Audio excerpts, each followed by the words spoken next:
Syrian troops have retaken a key rebel-held town south of Damascus, state media and activists say. State TV said the army had full control of Sbeineh and that terrorists had been driven out. UK-based activist group the Syrian Observatory for Human Rights said Sbeineh was one of the most important rebel positions near Damascus. Meanwhile, inspectors say they have verified one of Syria's 2 remaining chemical weapons production sites. Inspectors had already verified 21 out of 23 sites declared by Syria, but 2 sites were too dangerous to reach. They said the latest site, near Aleppo, was verified using footage from sealed cameras and that it was dismantled and abandoned. News of the army's takeover of Sbeineh was broadcast by state TV on Thursday. Our brave army has taken control of the Sbeineh area and the nearby village of Ghazala in Damascus province after crushing the last terrorist positions there, it said. The government refers to rebels as terrorists. Rami Abdelrahman,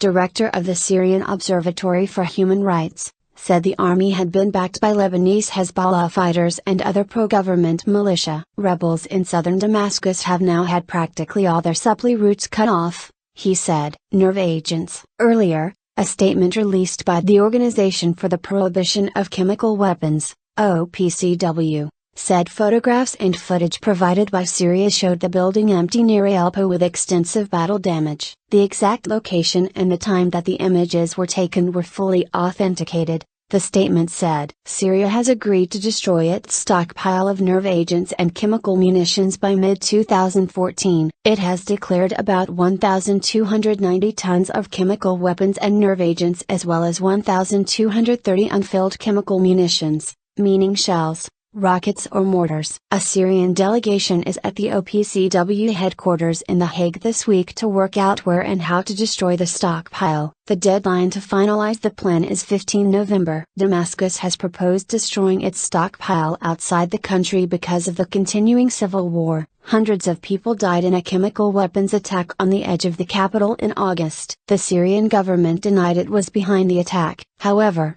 following a threat of force by the US, it agreed to a joint US-Russian deal to destroy its stockpile. More than 100,000 people have been killed and about 2 million people have fled abroad since the uprising against Syria's President Bashar al-Assad began more than 2 years ago. Diplomats are still struggling to fix a date for a long-delayed peace conference on the Syrian conflict. The UN Arab League envoy on Syria, Lakhdar Brahimi, had hoped to hold the conference in Geneva this month. But earlier this week he said he was not able to announce a date, despite a day of meetings first with senior diplomats from the US and Russia, then with the other permanent members of the UN Security Council, the UK, France and China, as well as Syria's neighbors Lebanon, Iraq, Jordan and Turkey. Mr. Brahimi said he was still striving for a summit by the end of the year.